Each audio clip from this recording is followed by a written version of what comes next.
कर्मचारी सपोर्ट या यूट्यूब चॅनलमध्ये आपले स्वागत आहे।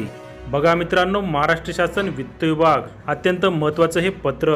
विषय राज्य वेतन त्रुटी निवारण समिती 2024 प्रस्ताव सादर करण्याबाबत। संदर्भाधीन क्रमांक 1 येथील शासन निर्णयान्वये 7व्या वेतन आयोगातील वेतन श्रेणीतील त्रुटींचे निवारण करण्याकरिता वेतन त्रुटी निवारण समिती 2024 ची स्थापना करण्यात आली आहे।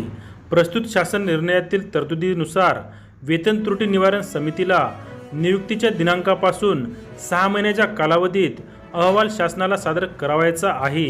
यास्तव मंत्रालयीन विभागाच्या अधीनस्थ असलेल्या शासकीय कार्यालयातील शासनाकडे प्राप्त झालेल्या 7व्या वेतन आयोगातील वेतन त्रुटीबाबतचे अहवाल प्रस्तुत शासन निर्णयातील परिच्छेद क्रमांक 3 व 4 येथील नमूद तरतुदीप्रमाणे कार्यवाही करून प्रस्ताव 2 महिन्याच्या आत म्हणजेच दिनांक 16 मे 2024 पूर्वी वित्त विभाग सेवा 9 कार्यासनाकडे सादर करण्याबाबत नमूद केले आहे।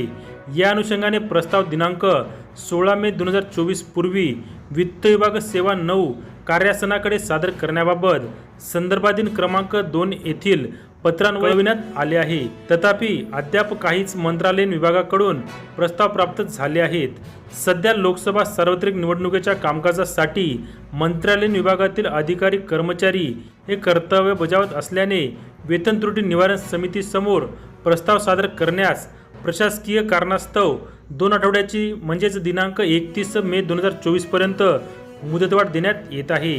सबब आपल्या विभागाच्या अधीनस्थ असलेल्या शासकीय कार्यालयातील विभागाकडे प्राप्त झालेल्या 7व्या वेतन आयोगातील वेतन त्रुटीबाबतचे अहवाल प्रस्तुत शासन निर्णयातील परिच्छेद क्रमांक 3 व 4 येथील नमूद तरतुदीप्रमाणे कार्यवाही करून दिनांक 31 मे 2024 पूर्वी वित्त विभाग सेवा 9 कार्यासनाकडे आपल्या अभिप्रायासह सादर करावेत ही विनंती।